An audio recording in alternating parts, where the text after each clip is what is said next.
Social మీడియాలో ఒక పదం విపరీతమైనటువంటి చర్చకు దారితీసింది. ఇడుపు కాగితం. ఇవాళ ఈ పదము చాలా పెద్ద చర్చకు దారితీసింది. విడాకులు తీసుకోవడము అనేటటువంటి దాన్ని మన గ్రామీణ భాషలో కొన్ని ప్రాంతాల్లో, ఇది ఆంధ్రాలో కూడా ఉంది, నాట్ ఓన్లీ తెలంగాణ, అంటే రాయలసీమ ప్రాంతంలో కూడా ఈ పదం వినిపిస్తూ ఉంటుంది. ఇడుపు కాగితము అంటే విడాకుల పత్రము, అంటే పెద్దల సమక్షంలో రాసుకునేటటువంటి విడాకుల పత్రాన్ని ఇడుపు కాగితం అని చెప్పి మాట్లాడతారు. అయితే ఒక సన్యాసికి ఈ ఇడుపు కాగితం అనేటటువంటి పదానికి అర్థం తెలియలేకపోతే గూగుల్లో కొట్టి చూసుకోవాలి, లేదు అనంటే చాట్ జీపీటీలో కొట్టి చూసుకోవాలి. ఆ వెధవకి అవి రెండు వాడడం చేత కాలేదో, మరి లేకపోతే వాడికి అసలు పని పాట లేదో, ఇప్పుడు కొంతమందిని చూసి వాడు కూడా నేర్చుకుంటున్నాడో అర్థం కాదు. కానీ ఆ వెధవకి కొన్ని విషయాలు చెప్పదలుచుకున్నాను. మై డియర్ ఫ్రెండ్స్, విషయాల్లోకి వెళ్ళే ముందు నేను మీ ప్రియా చౌదరి.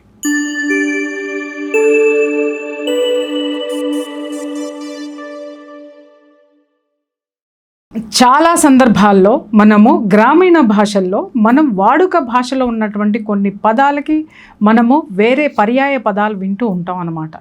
అవి ఒక్కొక్క చోట ఒక్కొక్క పదం ఉంటుంది. అది జనరల్గా మాట్లాడేటటువంటి భాష ఒకటి ఉంటే కనుక అది ప్రాంతాన్ని బట్టి, మాండలికాన్ని బట్టి భాష ఉంటుంది. ఈ మధ్య ఒక డైరెక్టరు ఒక స్టోరీతోటి ఒక సినిమా తీశారు. ఆ సినిమా పేరు ఇడుపు కాగితం.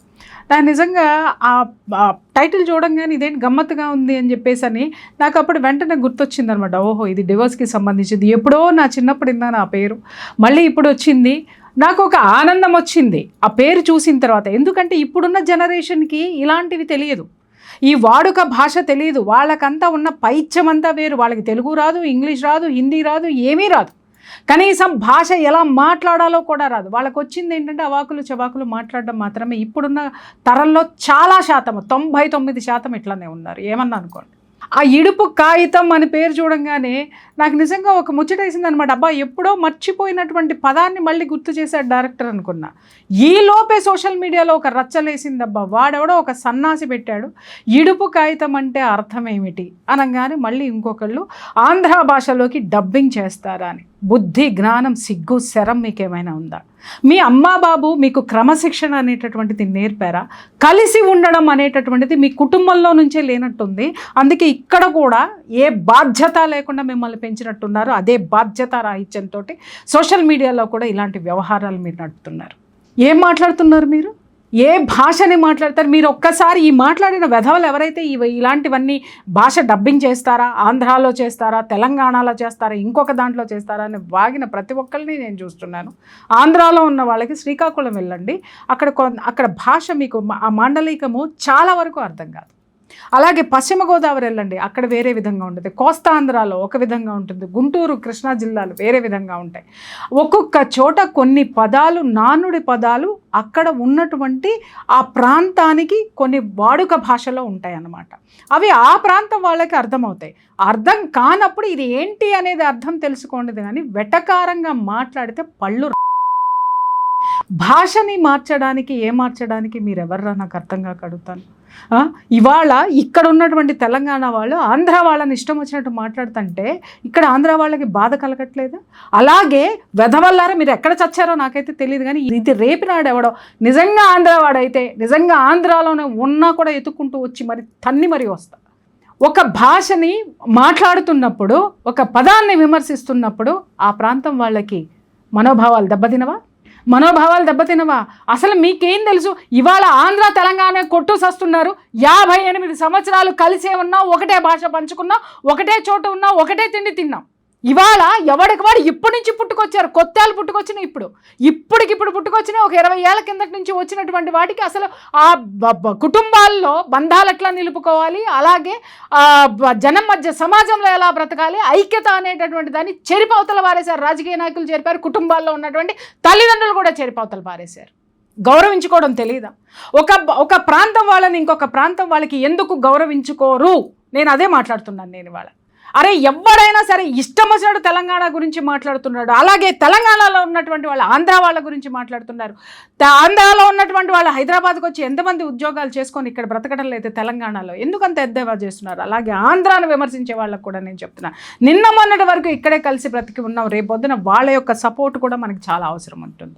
అరే ఒక భాష అది మనదే, తెలుగు భాష.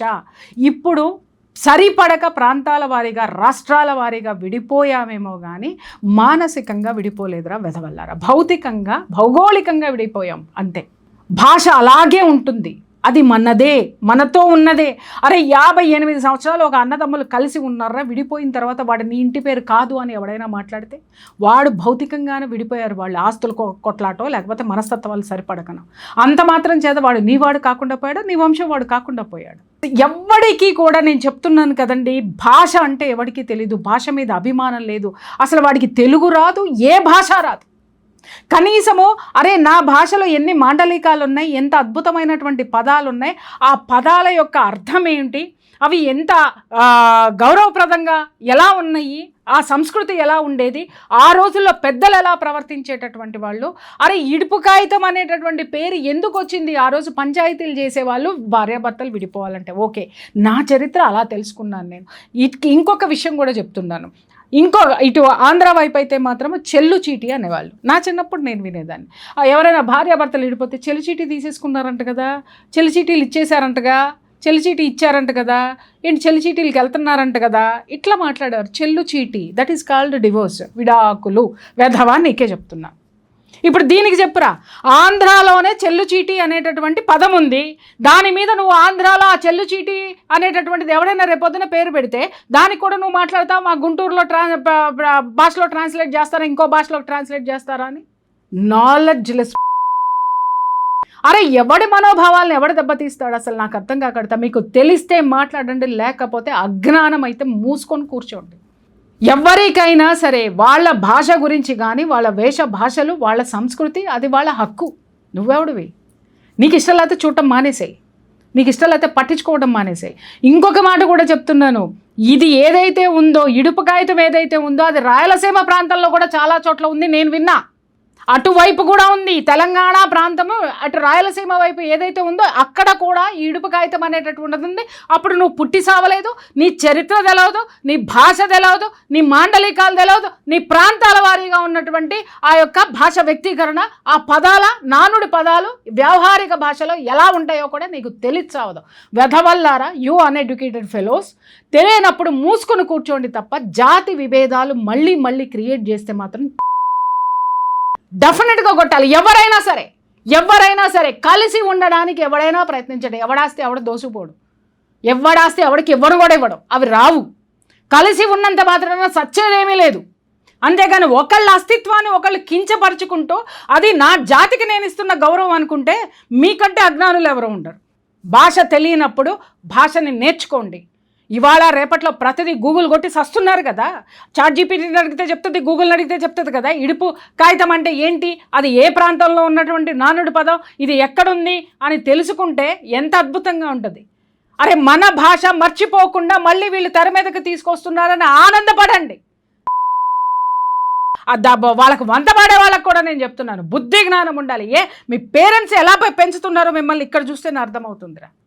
కనీసం ఐక్యత, ఐకమత్యము, గౌరవము, సంస్కారం ఇవేమి ఇళ్లలో నేర్చుకుని రాలే. విడగొట్టడం ఒకటే, విడిపోవడం ఒకటే, ఎద్దావా చేయడం ఒకటే, ఎక్కిరించడం ఒకటే నేర్చుకున్నారు. ఈ జాతి అంతా కలిసి మిగిలిన వాళ్ళందరినీ అస్థిరపరుస్తున్నారు.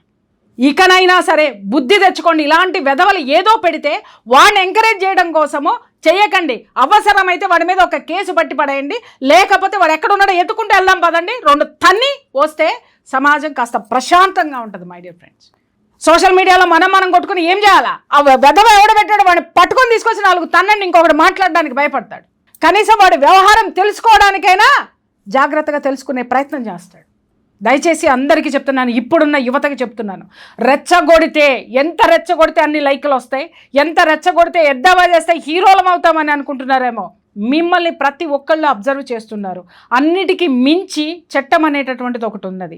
దానికి మించి ఒక అస్తిత్వం ఉంటుంది. ఏ ప్రాంతంలో ఉన్న వాళ్ళకైనా ఆ ప్రాంతానికి సంబంధించినటువంటి అస్తిత్వం అనేటటువంటిది ఒకటి ఉంటుంది. అర్థమైందా? ఆత్మగౌరవం ఉంటుంది, దాని మీద దెబ్బ కొడితే అటు వాళ్ళకి ఇటు వాళ్ళకి అందరికీ కూడా మాట్లాడుతున్నాను నేను. గౌరవం ఇచ్చి పుచ్చుకోవటం నేర్చుకోండి.